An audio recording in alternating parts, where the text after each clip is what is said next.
And good morning, everybody. Jeff Slakey and Spencer Hughes here on the Daybreak Show. It's a Thursday morning. That means we focus on Shelton, presented by our great friends at Our Community Credit Union. On the phone line right now, it's Jeff Niten, City Manager for the City of Shelton. Good morning, Jeff.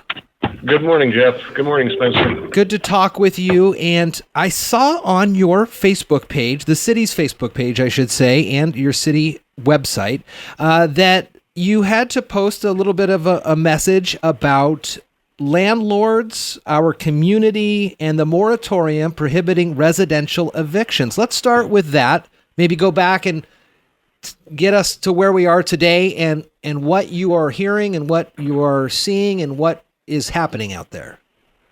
Sure. So, as many people know, the governor issued a moratorium on residential evictions.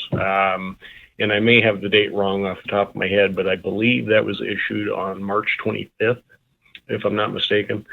And we just wanted to remind everybody that that was the case. There can't be any raise in rents or late fees applied during the period that the order is effective, and or residential evictions for non-payment.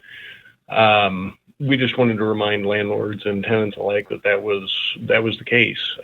We had heard anecdotally, and it's not widespread by any means, but a couple of people had been having some issues, and we just want to make sure everybody is aware of the governor's order, because I'm sure once people are aware of what's happening and or are aware of what the governor's order is, and with everything else that's going on right now, that we have people remaining in their homes. Sure.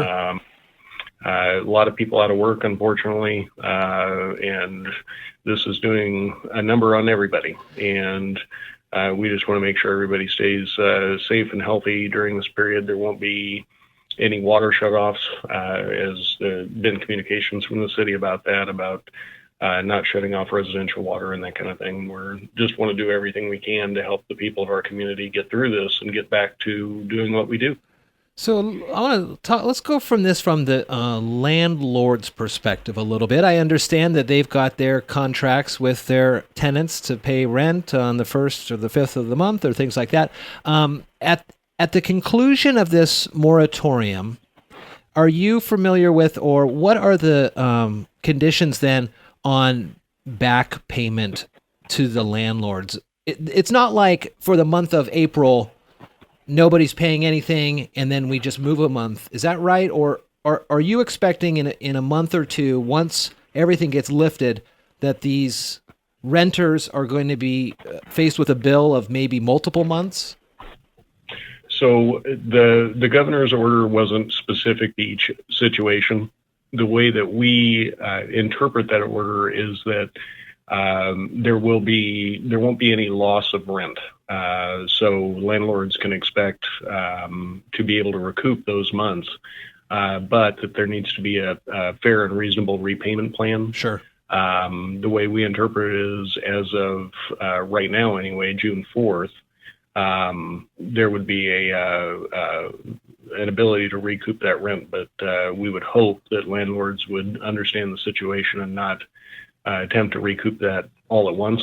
Yeah. So like a major balloon payment.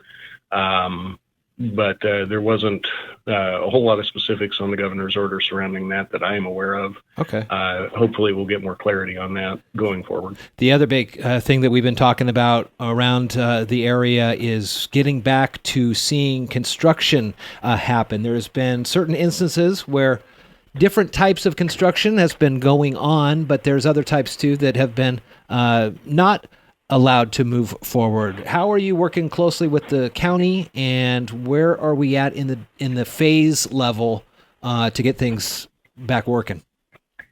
Sure. So on last Friday, April 24th, the governor moved into what he called the phase one of reopening the economy. And with phase one, there was a couple things that went along with that. During the closure, there were opportunities for people or for certain projects to move forward, but they were very limited.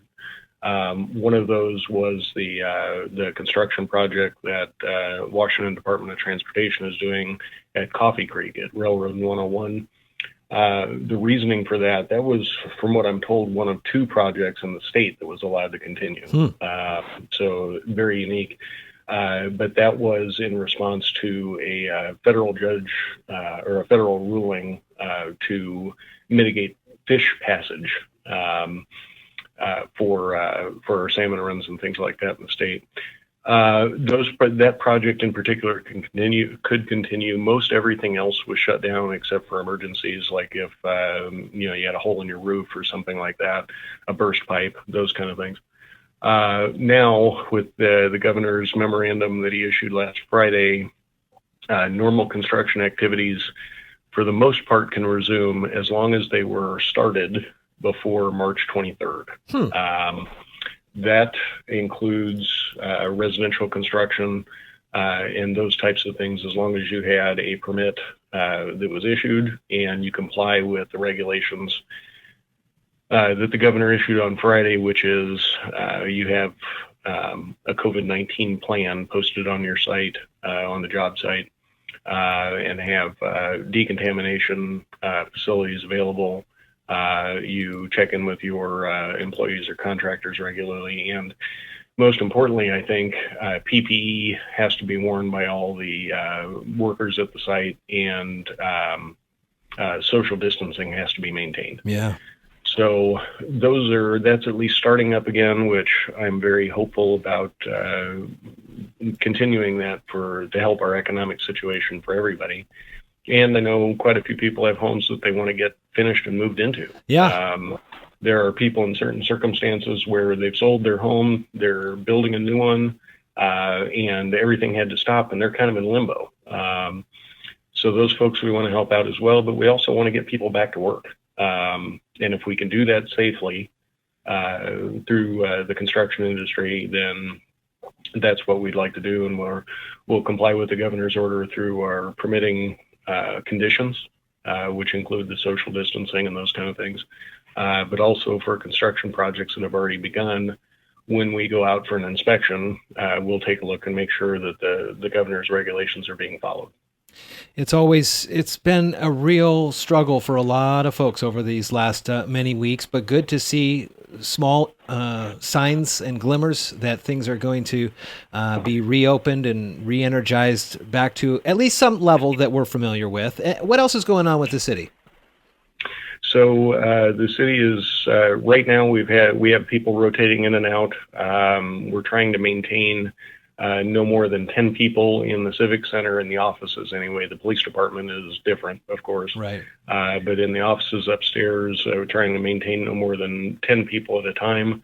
So we're rotating in and out on a schedule that myself and the department heads put together to try to maintain those services for the city, make sure people can call and get their questions answered if they have some. Our customer service personnel are available from 9 a.m. to noon, Monday through Friday, for any of those questions, and are answering emails. The remainder of our staff, everybody that can, is working from home, and everybody's been doing a great job of that. We've kind of settled into a routine, but it's presented some challenges to get projects completed when you're not face to face, but Sure. Everybody's finding a way to overcome those challenges. And I'm very proud of the staff here that they've been working to make sure that everything in their area of responsibility is being taken care of as fast as possible, considering the conditions we're dealing with. Well, I know that the city works hard, and this probably would have been done anyways, but I saw the other day that there were stripers out painting the parking slots up and down the street, and then also other parts of the roads, and I imagine that with less traffic out there, that makes those jobs a little easier. It does, and we wanted to take advantage, one, of the good weather, but also, two, we wanted to try to do those activities when there wasn't a whole lot of traffic on the road and we weren't impeding people's progress to work or wherever they needed to go. We have want to maintain social distancing with those folks, too, while they're out in the field. Mm-hmm. That's not always possible, but we do. Our crew leaders remind everybody on staff to do that. They're all wearing their masks and their PPE and everything, so we're trying to do those things as safely as possible. But we do want to get those things done when it's easier and not as much as an obstacle for the citizens of Shelton. And the city's been able to get all the PPE they need. Obviously, kind of the N95 masks, the more specialized surgical masks need to go to the health officials and stuff like that. But daily use and general use, gloves and masks, everybody's been able to get that? We've been able to get everything that we need at the moment. I would really like to congratulate Chief Moody for taking the initiative and going out and purchasing those things where he could find them available so that we are protecting our staff as much as we possibly can. That's been a great boon for the city. I'm very happy about that. We're also putting together a return to work plan so that when the stay home, stay healthy order is lifted, we can have our employees come back into the offices and we still maintain those protocols. Things aren't going to be the same as they have been. No. So we need to plan that out and make sure that everybody follows along with that. Yeah, it's a whole new world. Well, it's encouraging to hear that the city and everybody there is maintaining their distances and they're safe and healthy. And it's good to hear from you, Jeff. And I wish you health and safety with you and your family. And thanks for reaching out and taking some time this morning. I appreciate it, and you and Spencer have a great day.